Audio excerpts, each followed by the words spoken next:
আজকে মাংস রান্না করবে তো? খাবে তো? হ্যাঁ, এই যে আজকে মাটন কে রান্না করবে গো? আমাদের দিদা। দিদা আমি হেল্পার, ও হেল্পার। মেন হেল্পার আর শর্ট হেল্পার। হ্যাঁ একদম।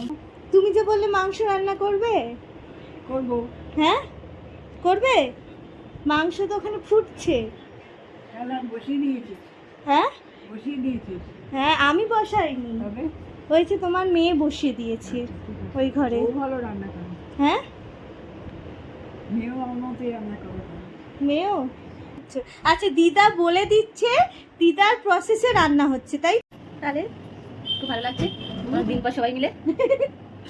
বাপের বাড়ি ঘুরতে গেছিলে, কেমন লাগলো? খুব ভালো লাগলো। কদিনের জন্য গেছিলে এবারে? 1 সপ্তাহ। 1 সপ্তাহ মাত্র?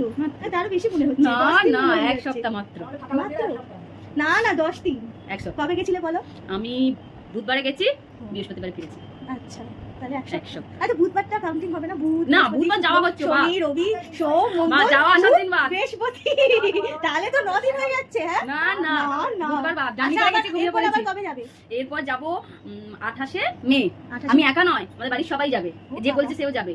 তাই নাকি? হ্যাঁ, হ্যাঁ আমরা সবাই মিলে যাব 28শে মে। আমাদের কালী পুজো, কি আছে? আমাদের বারোয়ারির কালী পুজো আছে। কালী পুজো আছে মানে কোনো কিছুতেই ছাড় ছাড় নেই। এই হরিনাম আবার কালী পুজো না, তার আগে শুনেছি আমার বাড়িতে পুজো, পয়লা বৈশাখের পুজো, অন্নপূর্ণা পুজো, পুজো, তারপরে এর হচ্ছে হরিনাম, হরিনাম, তারপর এরপর কালী কালী পুজো, পুজো, তারপর তারপর ষষ্ঠী, ষষ্ঠী। কি ষষ্ঠী গো? জামাই ষষ্ঠী। ও হো, জামাই ষষ্ঠী। হ্যাঁ। বাবা, জামাই ষষ্ঠী ব্যাপারই আলাদা। তাহলে আবার তো জামাই ষষ্ঠী দিবা। আবার জামাই ষষ্ঠী। দারুণ।